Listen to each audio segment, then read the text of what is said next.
Good morning, everyone. This is Pastor David, Berean Baptist Church, Fayetteville, North Carolina. It is Thursday, March 27th. It's about 9 o'clock in the morning. And if anybody listened to my podcast the other day on Christian screenwriting or Christian filmmaking, talked about how I was going to try to do some reviews this week, and this will be one of two this week. Pastor Joey and I are actually going to go see the Noah movie tonight, and we will post a review of that tomorrow. But I actually went and saw the new Christian movie, God's Not Dead. I know I'm about a week behind on this, so some of you may have seen it already. But I went and saw God's Not Dead yesterday and thought I would give you a review of that movie. Now, to find a link to post with the article, it's very interesting and probably not too surprising. Again, I'm still a little sick, so excuse me, but it's not surprising that the reviews on this film are one side of the spectrum or the other. There's not a lot of what I would call fair reviews on this film.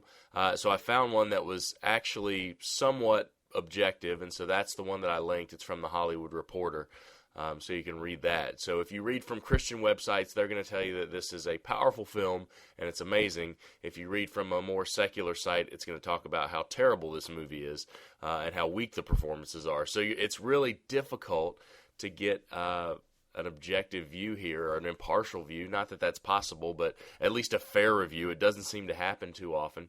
So I'm going to try my best to give you that fair review today and also not take up too much of your time.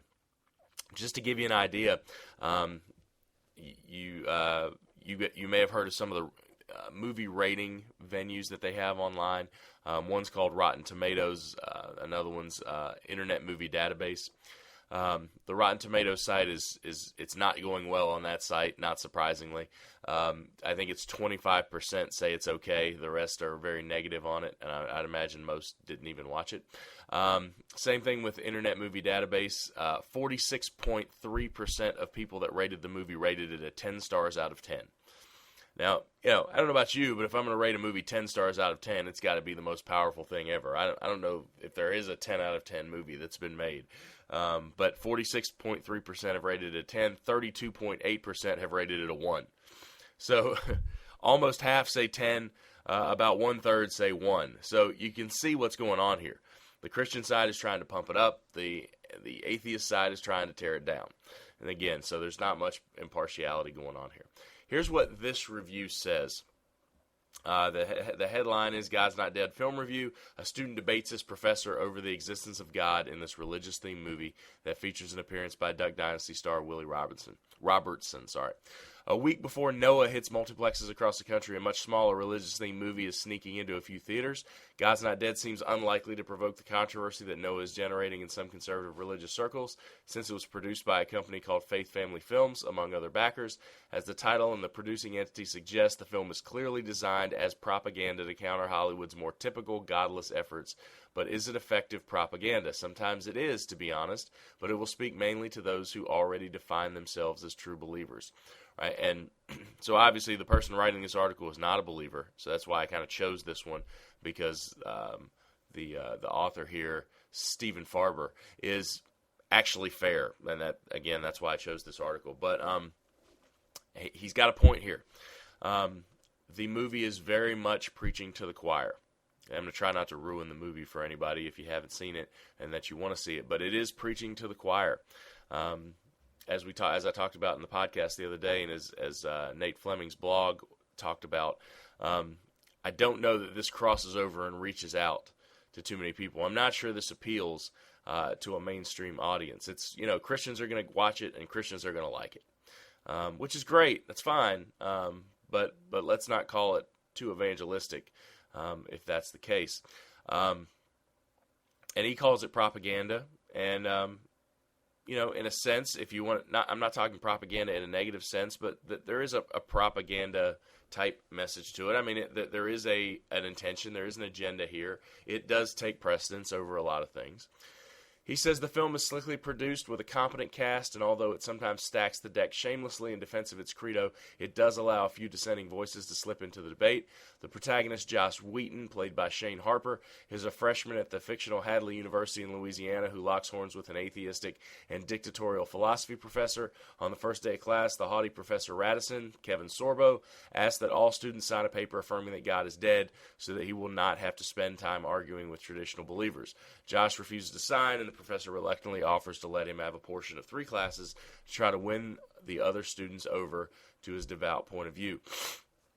While it may be true that some college professors challenge religious conservatives, it's a stretch to believe that such an atheistic pledge would actually be a course requirement anywhere. Now, I don't know that he makes it a course requirement. He does leave it open. But here's probably my biggest complaint with the film is it deals in stereotypes maybe a little bit too deeply for me, both Christian and atheist. I feel like, and Muslim for that matter, when you see the movie, you'll see what I'm talking about. It does deal heavily in types. And while there are truth to some stereotypes, otherwise there wouldn't be stereotypes, it goes over the top in places in the movie with the stereotypical portrayals of some of these characters. And if you watch the movie, you'll understand, you'll see scenes, and there were a couple scenes that happened, and I just kind of shook my head, like, why that didn't accomplish anything, you know?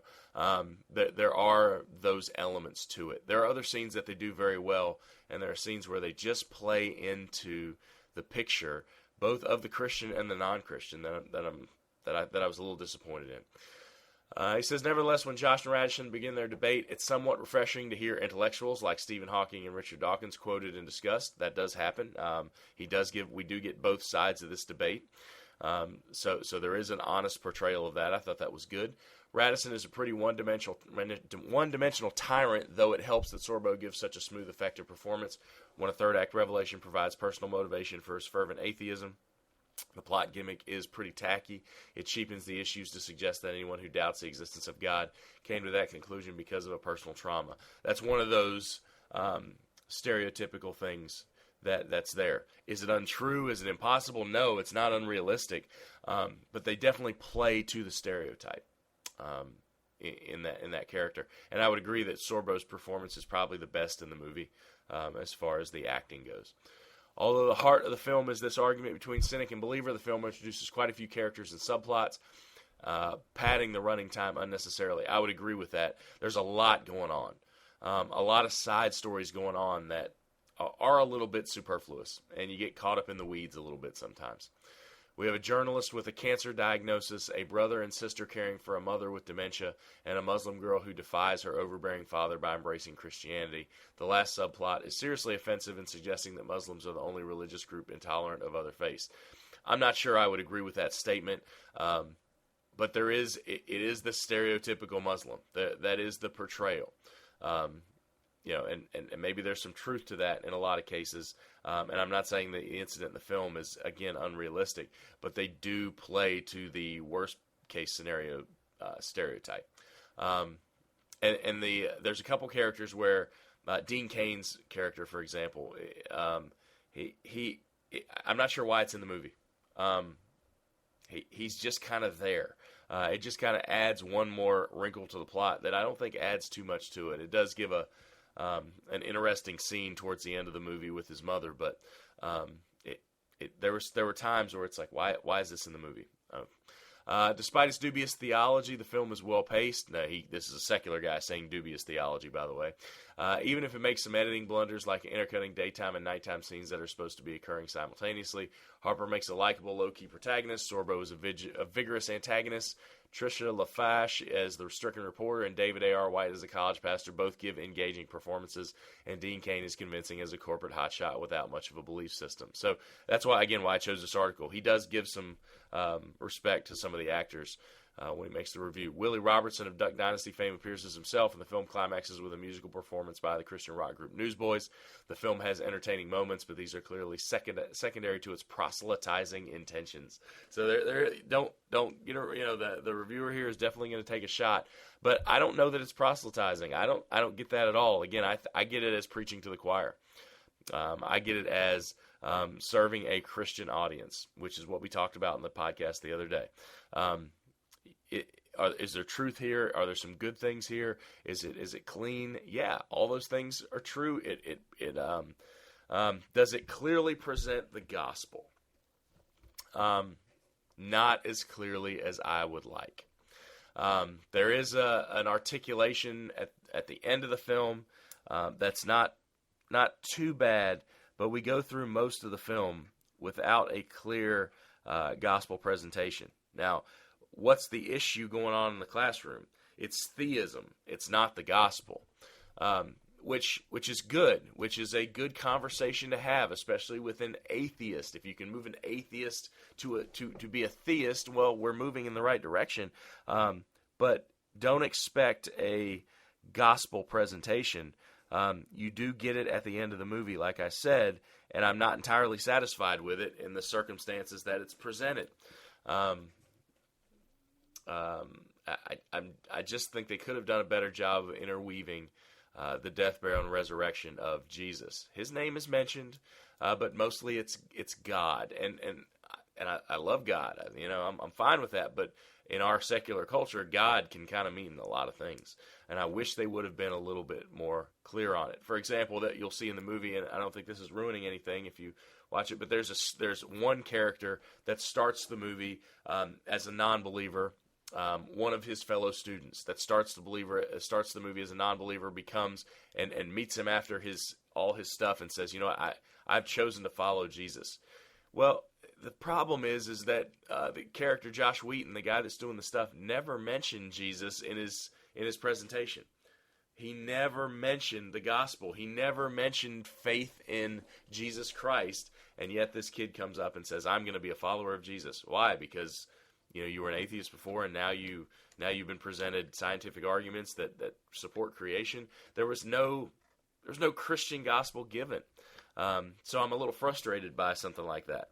I think it could have been done better. So what can I say about God's Not Dead? It's a good movie. Okay, it's a good movie. There are some productive things that happen in it. The intentions are noble. I think it's well put together. I think it doesn't look cheesy. But my complaints would be, one, stereotypical characters with not a lot of depth to them. Two, not a clear enough presentation of the gospel. Which I think if we're going to make a Christian film, if this is really what this guy thinks is proselytizing, boy, I would hate to hear what he would say if we really gave him a real gospel presentation. So if you want to see God's Not Dead, I think you'll enjoy it. I think I think it's a good family film, but be prepared to talk to your kids as you watch it and say what's missing here. Why is this gospel presentation not really a gospel presentation? I think it's great that we know the arguments for for the existence of the universe and why the Genesis account can be integrated perfectly with science. That's all great. That can win debates. It can win arguments, but does it really win souls to Christ? And I think that's where the movie falls short. A good movie, not a great movie. A good movie that could have been much more, I think, which I think is what happens with many of these Christian films. We could do more. We could get deeper. If we just get to the gospel, that's what it's all about, right? So why are we shortchanging it and really not getting into the heart of the matter? If you have any comments, post them directly to this podcast. Again, thanks for listening, and have a great day.